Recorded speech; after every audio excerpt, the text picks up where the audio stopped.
runners are now banned from competing in Riyadh season and Ring magazine cards. Fighters and fans who love to use the term sweet science whenever defending boxers who run around the ring won't be happy to hear this news. So Turki Alashik just announced that fighters who keep on running and don't engage will no longer be allowed to compete or participate in any Ring magazine or Riyadh season events starting today. Turki Alashik also said that for the upcoming Canelo vs Crawford Undercard, only hungry fighters who have the heart to actually fight will be accommodated and considered, with Japanese pound-for-pound Junto Nakatani to lead as co-feature. Turki said, and I quote, "From this point on, I don't want to see any more Tom and Jerry type of boxing matches where one fighter is running around and the other is chasing him. We can no longer support these kinds of fights with Riyadh season and the ring." Now, obviously, this decision comes in the aftermath of the disappointing Cinco de Mayo lineup in New York City featuring Devin Haney, Ryan Garcia, and others. And of course, the wacky waving inflatable arm flailing tubeman that Canelo fought the evening after, whom Turki swiftly kicked out of the ring and wasn't even allowed to have a post-fight interview. So yeah, Big T is not playing.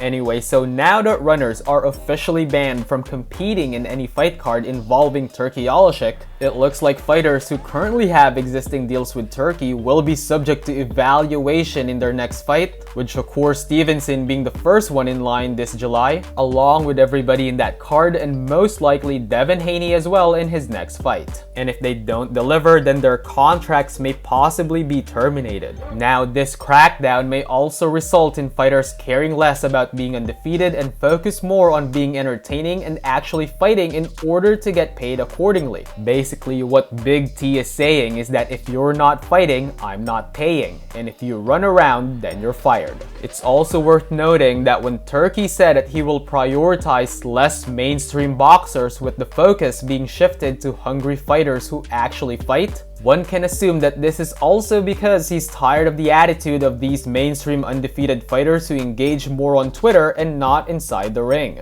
Plus, don't even get me started with their egos and their drama. Also, not to mention, young hungry fighters who aren't afraid to fight and aren't afraid to lose are more likely to be entertaining. Now, with all of that being said, this doesn't mean that current popular fighters will be completely ignored. Once again, the only rule is that you have to be entertaining. Fighters like Conor Benn, Naoya Inoue, Chris Eubank, and others who actually fight will be taken care of, obviously. Now, many fans who always scream sweet science are obviously protesting against this move. For me personally though, I grew up in the era that was dominated by Marco Antonio Barrera, Eric Morales, Manny Pacquiao, Juan Manuel Marquez, and all those fighters who cared less about being undefeated. So if I'll be completely honest, I really don't mind this type of approach that Turki is doing. However, I also understand that many of you appreciate the graceful, artistic, and defensive moves that some boxers are legitimately very good at. I mean, to hit and not get hit is after all the name of the game. However, when a fighter starts galloping and is literally being chased around the ring, that's when things get really annoying. Once again, this is just my opinion, so agree to disagree.